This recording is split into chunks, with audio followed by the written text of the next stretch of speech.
Welcome to the College Football Bros. I'm Michael Newman. I'm Ryan Newman. And I'm Trey Newman. We are on to the Big Ten in our head coach ranking series. Be sure to check out our channel for the ACC and the Big 12, which have already been released. But Ryan, get us started here. Who was 14th in our Big Ten rankings?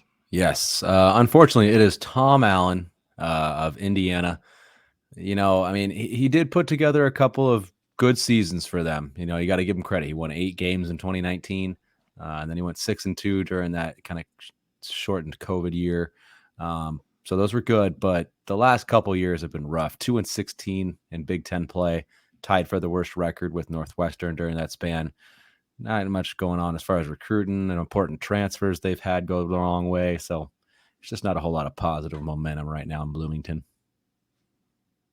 Agreed. Number 13, we got Ryan Walters for Purdue. It's per usual. It's hard to place a guy who hasn't been a head coach before. And it's also hard as now there's a shift for Purdue going from offensive-minded Jeff Brom to a defensive-minded Walters. He did an amazing job turning Illinois' defense into one of the best in the nation. I like that he brought in Graham Harrell as offensive coordinator, got Hudson Card from Texas in the portal. The challenge is that there were a lot of guys that transferred out, including on what will be his defense. And on top of that, his recruiting class was dead last in the Big Ten, which obviously just doesn't set up well. So he really needs next year, his first full cycle class, to dramatically improve if he wants to climb on this list in the years to come. Okay, number 12 on our list is Greg Schiano at Rutgers. And I was really high on him at first because he seemed to immediately place a huge emphasis on recruiting. It paid dividends. And year one on the field, they were drastically better. Went from, I guess, horrible to bad, which is a nice first step, but they just haven't seemed to take that next step in 3 years. They're kind of just staying the same. You could argue this past season was his worst. So just can't seem to get the offense figured out. And, he made a bowl game technically in 2021 at 5-7, a little asterisk there. So the bar's not super high at Rutgers, but still you want to see a little bit more in the coming years. Yep. Yeah, pretty important year for him here. All right, moving on. We at number 11, we have Pat Fitzgerald from Northwestern. Like I mentioned earlier, they're tied for the worst Big Ten record the last 2 years with Indiana. They're 2-16 as well. But if you include non-conference games, then Northwestern just has the worst record. So that's not a good look for Pat Fitzgerald. Recruiting's pretty bad right now. So it's kind of maybe starting to look like his run's coming to an end there. It's hard to see past like this as in a positive way. I mean, it's happened before where they've looked really bad and all of a sudden they've just magically turned it around. But I mean, they were really not even close last year, and it just doesn't seem like there's anything to really change your mind coming into this future here. But it's because he's had such a great run as to why he's not dead last on this list. Honestly, he's ahead of a few guys, but it's just not looking strong right now. Yep. Number 10, Mike Locksley of Maryland. After his first 5 seasons as a head coach at New Mexico and Maryland, you thought there would be like no chance he'd even be a head coach in the future. He was 7-38, but got to give him props. The last 2 years, he's elevated the recruiting at Maryland. They have back-to-back bowl wins. He's got Talia Tagovailoa returning as he's going to be the most experienced quarterback in the Big Ten. You pair him with a pretty solid transfer class coming in. They're not all of a sudden going to win the East, but they're definitely getting more competitive each season that goes by, it looks like. Yeah, and if you're listening to the podcast, you get to miss great things like Ryan trying to swat a fly during. Yeah, man, it's not a small one; it's a decent sized one around here. Really, it's gonna come back eventually to round. I know. Do you think the podcast listeners can hear it? Is it a loud fly? No, I didn't really hear it, but it's right. Oh, damn, it's big. Oh, it's really big. Ryan looks scared. Oh no! It's like one of those moths that's like that big. Oh. That'd be startling. Snakes. Oh, that is a little startling. Well, you guys continue. I'll continue. I I'm mean, gonna if you try to could funnel him. if I'm you gonna try get to us a funnel look him. at it, that would be great. But if not, it's okay. I know you got your setup there, so. I'm gonna try to funnel him outside. Okay. It's gonna You be don't like see it? Family Guy. This is great. Anyway, we'll move on to number 9 on the list. It is Mel Tucker of Michigan State. This is a tough one. I decided to go golf. I decided to go golf grade with Mel Tucker. So 2019 at Colorado's first year as head coach, he went 5-7. I gave him a par there. It was about what you expected. Goes over to Michigan State 2020. They went 2-5, but that was a horrible situation to walk into. They were about as expected. So another par there. 2021, 11-2, win the Peach Bowl. Incredible season, of course. Kenneth Walker, all those transfers helped out. Eagle, given an Eagle. So he's 2 under.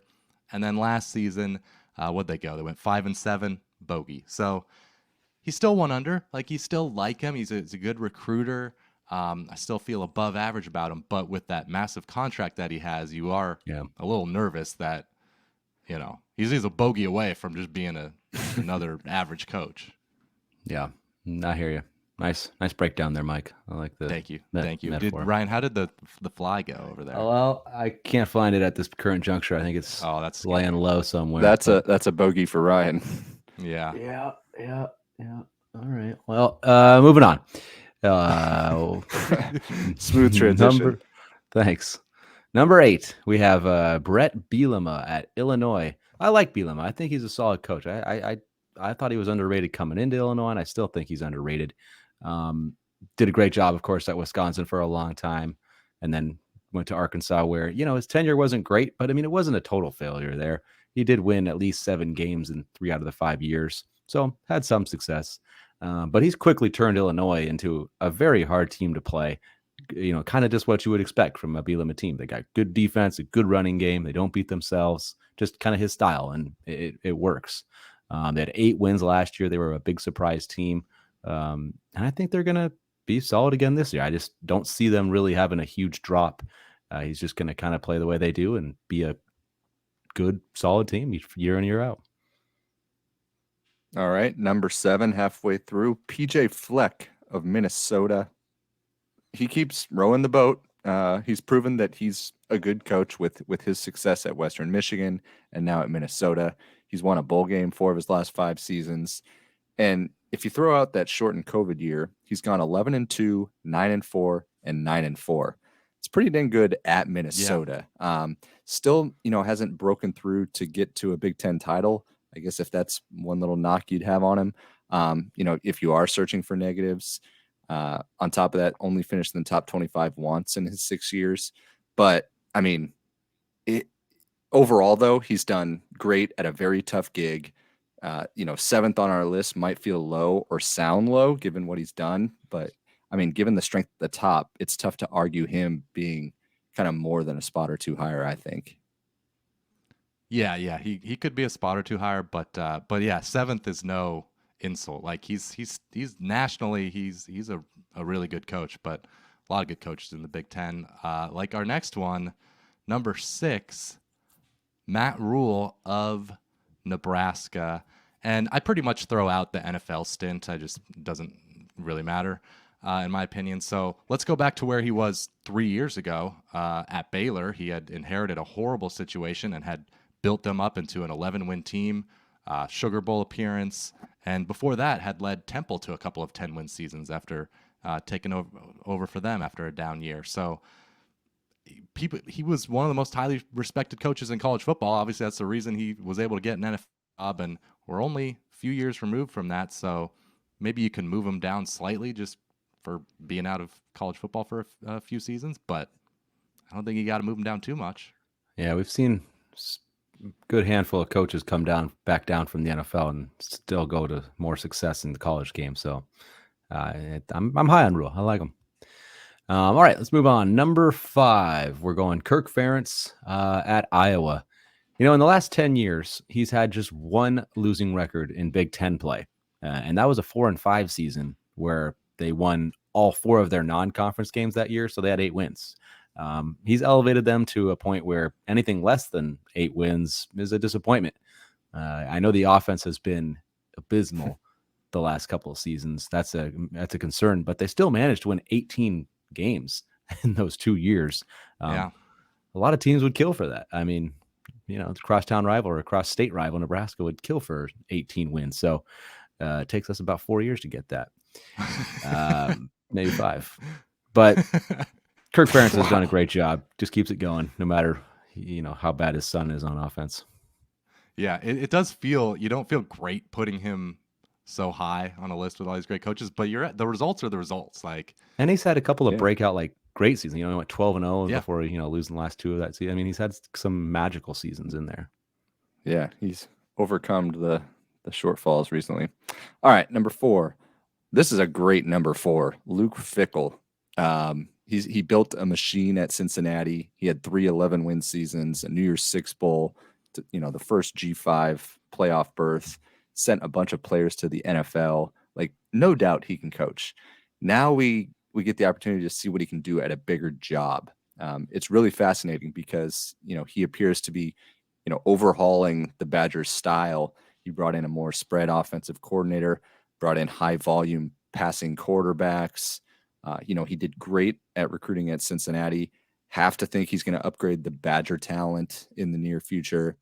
It's going to be so much fun to watch him transform Wisconsin and see if he can start to replicate the Cincinnati success that he had in the Big Ten. Yeah. Okay. Number 3 on the list is James Franklin of Penn State. I think James Franklin is maybe the most underrated coach in college football. And I say that because I feel like a lot of people would say he's the most overrated coach. And I don't get that. He performed a miracle at Vanderbilt, took over Penn State in a really tough situation. And by year 3, he had them rolling. In the past 7 seasons since then, they've got 4 top 10 finishes.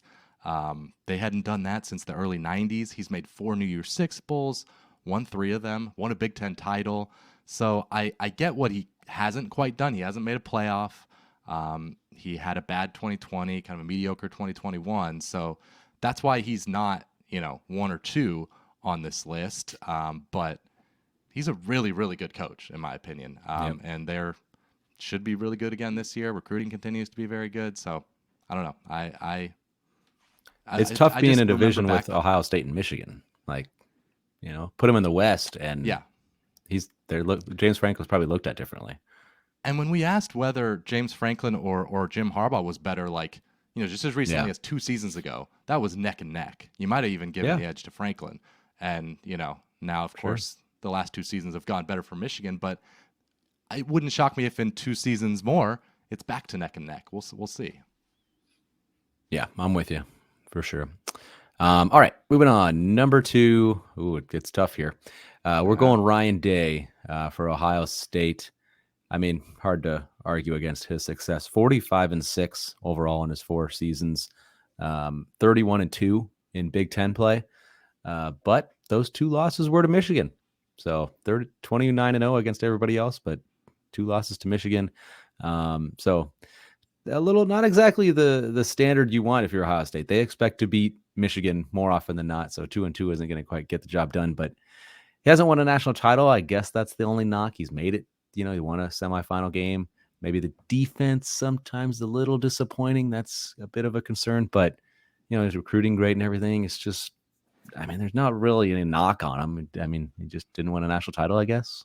That's about all I got. It is interesting because I wonder if he had if they had made that field goal against Georgia in the semifinal, would we still have had him second? I tried to, maybe take not. into account. I don't know. Yeah. Does it really matter whether a guy makes 1 field goal? But it is such a close call between him and who we have number 1. It's hard to separate. Yeah, and that leads us to number 1, of course, Jim Harbaugh. And like you said, Mike, it's 1 and 1A with these 2 guys. I don't think you can go wrong. But Harbaugh, he's a winner, proven it over a long period of time at multiple stops. He's won after inheriting, not the greatest situations, turned University of San Diego into a winner in the FCS, took over a horrible Stanford program, got them to a 12-win season, winning the Orange Bowl. He developed Andrew Luck. He improved Michigan right away. And the knock early was that he couldn't beat Michigan State or specifically Ohio State, Ryan, like you were alluding to. But now he's done that in resounding fashion, back-to-back years, back-to-back playoffs. He's done it with different coordinators along the way. I mean, I guess just the new knock on him is now that, okay, you got to the playoff. Now what can you do? He hasn't broken through there the last couple of seasons. But, I mean, that's a really good problem to have when you're talking about playoff games. Yeah. I like when you bring up Harbaugh. You go all the way back to USD, University of San Diego, of course. Your alma mater. Yeah. But I also just like it because I would have even thrown in the 49ers in there. I know I just got done saying NFL doesn't incredible. Matter. But when it just like adds to his every single stop, they get much better quickly.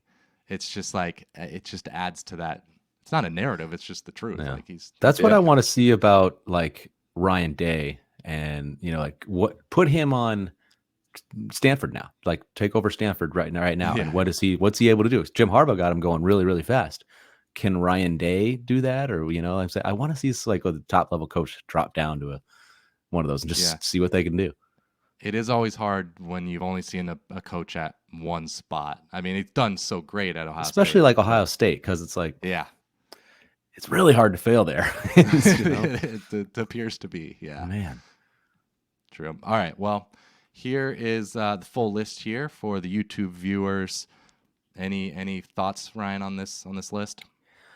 I think I like Ryan Walters a little better than 13th at this point. I mean, just based off of what he's done so far in his career. I mean, the way he was able to turn, Illinois' defense from a laughing stock to top 5 in a matter of a couple seasons was incredible. And he's did it at Missouri, I believe, right prior to that. So I'm a little higher on him than I think maybe you guys are. I think he should have slid up a couple of spots, but it's tough when you're kind of this is a great conference of coaches. Okay. Yeah. I love the top 4 here. I would be excited to have any 4 of those guys. About as the good excitement as it gets stops there. At number 5 with Kirk Ferentz. I mean, he's a really good coach, but I definitely would not call myself excited to have him as a coach. I'm fine with where we have PJ Fleck, but like you mentioned, Trey, like he's maybe underrated. Like he does a really good job. He really does. He keeps kind of overachieving. Ryan, to your point, I guess if I had to make a guess who could make a big jump in the coming years, it's tough to say, but I would say Ryan Walters is one of them. And then maybe he's still got time. Mel Tucker, he's running out of time, but maybe he's one that could kind of be potentially break into the top 6. Mm-hmm. I was thinking like about, for Matt Rhule, for us to have him ahead of some proven guys in the, at least very recently, like PJ Fleck and even Bielema, I mean, is he going to have success in Nebraska? To me, that's harder than what he's ever done, because at Temple and Baylor, I don't know. It seems like there's neither of those places have the pressure, and, it's just the constant, pressure from the fans and the media. It just seems like Nebraska is just such a hard position to kind of break the trend. I don't know. Baylor just seemed rather kind of quick. You were just false over, and it's not as much pressure there. And this thing is not quick. Is at at Baylor, like he was able to go 1-11 his first year, and there wasn't that craziness. Oh my gosh, Ryan, the bug is right behind you. It's huge. Oh, that's nice. Milo. Okay. Oh, Milo. Milo, Milo walked by the dog. But at Nebraska, if he goes 1-11 or 3-9, obviously he's got to keep his job and whatever. But it'll just be there'll be a lot more pressure, like you said. Yeah, but he also has more resources than he did before. Yeah, I know. It just seems hard to break that kind of the curse of Nebraska at this point. If he does, then I will give him a crap ton of credit, because it just feels like it's so hard to do. Yeah. Okay. All right. Well, that'll do it for this episode of the College Football Bros. Let us know your thoughts on our list in the comments below. Thank you for watching and listening. Be sure to subscribe to the channel, and we will see you next time.